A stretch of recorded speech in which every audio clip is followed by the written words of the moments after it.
Halo semuanya, nama saya Marcelino Gilbert Simanjuntak dengan NIM 246212011 dari kelas 4D Prodi D3 Akuntansi Politeknik Negeri Samarinda. Hari ini saya akan menjelaskan alur pencatatan transaksi akuntansi pada PT Keledang Keliwut. Kita akan membedah bagaimana sebuah transaksi dicatat mulai dari jurnal, buku pembantu hingga buku besar. Mari kita mulai. Kita mulai dari transaksi bukti kas masuk, di mana di sini terjadi penerimaan dari pelunasan piutang, penerimaan pembayaran dari PT Berkencana Samarinda. Sebelum kita mengerjakan ini, kita harus melihat terlebih dahulu berapa saldo piutang dari PT Berkencana tersebut melalui buku pembantu piutang. Kita lihat di sini, PT Berkencana memiliki saldo piutang sebesar 159.500.000 dan di transaksi ini akan dilunasi sebesar saldonya. Maka tidak ada pengurangan diskon atau potongan dari transaksi tersebut.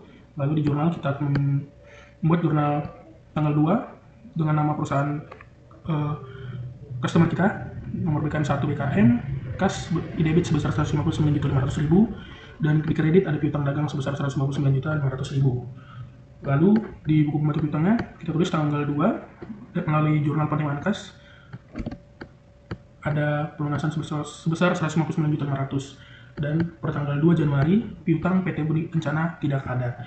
Seperti itu saja melalui bukti kas masuk. Oke, lanjut ke transaksi bukti kas keluar, di mana transaksi ini kita akan melunasi utang kita kepada CV Garuda Mas Samarinda. Transaksi ini menjelaskan dengan keterangan pembayaran atas pembelian 10.000 liter solar dengan harga 1.200 per liternya yang dibeli pada tanggal 25 Desember tahun 2007. Maka dari transaksi tersebut kita harus melihat terlebih dahulu berapa saldo utang kita ke CV Garuda Mas. Apakah kita mendapatkan potongan atau tidak? Kita lihat di sini tanggal 1 saldo kita sebesar 12 juta. Dan di transaksi ini kita lunasi sebesar 12 juta. Dari itu tidak ada potongan ataupun diskon dari pelunasan utang tersebut. Lalu di jurnalnya kita akan menjurnal seperti berikut. Karena tidak ada potongan, jurnalnya adalah kita CV Garuda Mas, utang dagang sebesar 12 juta di debit dan kas sebesar 12 juta di kredit.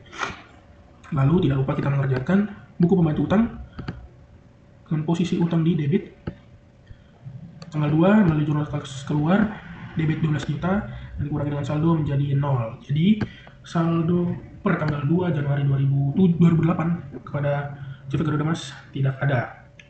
Sekian dari bukti transaksi kas keluar. Mari kita lanjut ke berikutnya. Oke, kita lanjut di transaksi penjualan. Transaksi penjualan ini ada penjualan kepada PT Berkencana tanggal 3 Januari dengan nomor faktur 1F.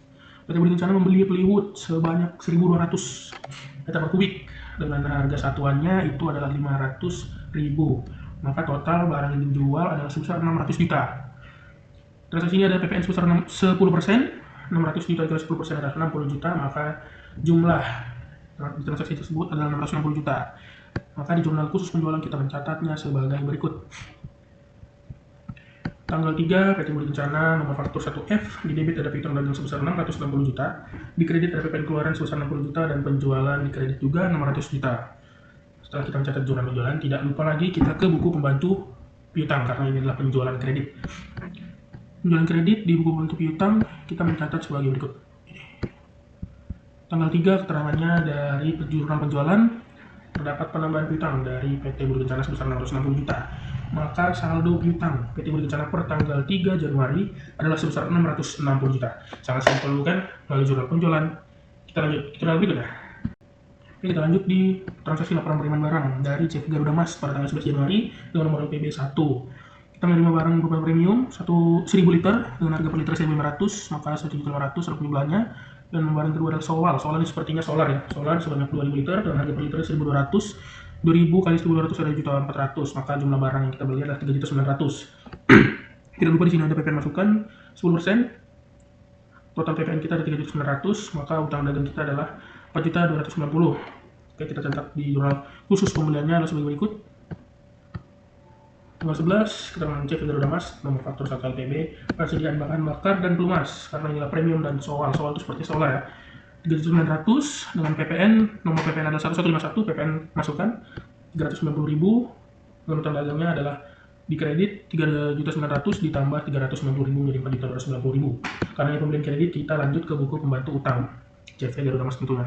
Buku pembantu utang karena ada penambahan utang pada CV Garuda Mas, kita masukkan utang kita ke bagian kredit. Tanggal 11 melalui jurnal pembelian di kredit sebesar 4.290, maka di sini saldonya karena sebenarnya kosong. Tanggal 2 saldo utang PT Keledang Keliwut per tanggal 11 Januari 2008 pada CV Garuda Mas adalah sebesar 4.290.000. Seperti itu laporan penerimaan barang. Kita lanjut ke transaksi selanjutnya.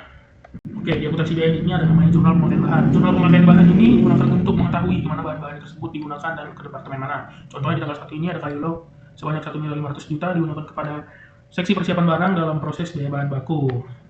Lanjut, di akuntansi biaya juga ada 3 buku pembantu. Yang pertama adalah buku pembantu piutang, buku pembantu utang, dan buku pembantu biaya.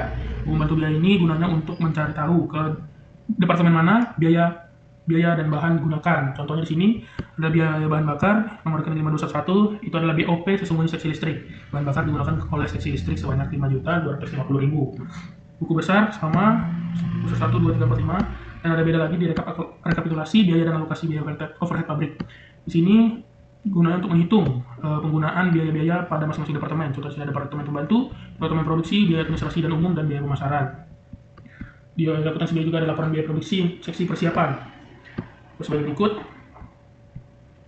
ada laporan biaya produksi seksi penyelesaian. Semua ini diambil dari lengkap alokasi. Dan neraca lajur sama seperti biasa untuk cara pengerjaannya melalui buku besar diambil, dan ada jurnal penyesuaian juga. Dan pastikan di kolom rugi laba dan neraca memiliki selisih yang sama. Lalu di laporan laba rugi seperti biasa juga pendapatan harga pokok penjualan, biaya lain-lain, pendapatan dan biaya di luar usaha.